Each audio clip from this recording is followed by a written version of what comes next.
Wala pang 30 araw na nakaupo bilang kalihim ng Department of Health pero naharap na agad sa dalawang magkasunod na kontrobersiya si Health Secretary Jose Pujalte Jr. Una nang nagpunta ito sa isang kasino dito sa Quezon City. Ngayon naman, sa sinuspende nitong procurement ng TB commodities na nagkakahalaga ng bilyong-bilyong piso ng halaga.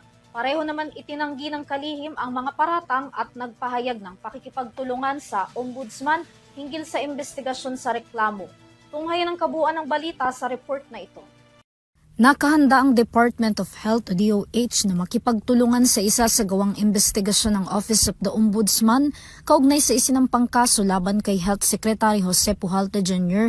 kaugnay sa umano'y sinadya nitong pagsuspinde sa procurement ng anti-tuberculosis commodities na nagkakahalaga ng 3 billion pesos para umano paboran ng isang hindi pinangalanang supplier. Sa reklamong nakasaad sa isinimuting reklamo ng Concerned Health Advocates for the Prevention and Control of the Tuberculosis, agarang investigasyon at preventive suspension sa kalihim ang nais ng mga complainant na nilalabag daw ang Republic Act No. 3019 o Anti-Graft and Corrupt Practices Act.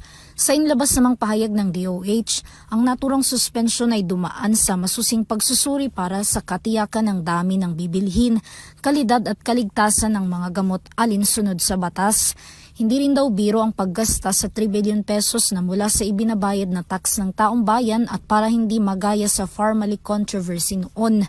Binigyan din ito na hindi dapat mamali ang interpretasyon at pagkaunawa sa desisyong suspensyon na hindi pumipigil sa programa ng gobyerno pagdating sa TB para makakuha ng angkop na gamot ang mga pasyente. Sa kabila nito, iginagalang raw ng kalihim ang magiging proseso ng ombudsman. Inihahanda na rin daw nila ang mga dokumentong isusumite kaugnay sa reklamo na gagamitin sa investigasyon. Nananatili naman daw na nakatuon si Pujalte sa pagpapatupad ng mga serbisyo sa kagawaran at hindi magpapatinag sa mga kontrobersiyang kanyang kinaharap. Matatandaan na nauna ng inisyo si Pujalte sa pagsusugal sa isang kasino na una na rin itong itinanggi at sinabing na imbitahan lamang siya para sa isang courtesy call ng dalawang lokal na pamahalaan na nasakto namang may kasino pala sa napag-usapang lugar. Pagbibigay diin ng kalihim, kumain lamang sila doon at nag-usap tungkol sa tulong na maibibigay ng DOH sa kanilang LGU pagdating sa serbisyong medikal. Samantala, sa inilabas namang pahayag ni Palace Press Officer Attorney Claire Castro, sinabi nito na nasa jurisdiksyon at pagpapasya na ng Ombudsman ang pagpataw ng preventive suspension kay Pujalte at paggulong ng investigasyon. Magugunitang wala pang isang buwan na nakapwesto si Pujalte bilang kalihim ng kagawaran ng kalusugan matapos itong formal na manumpa sa tungkulin noong July 14 kay Pangulong Ferdinand Marcos Jr.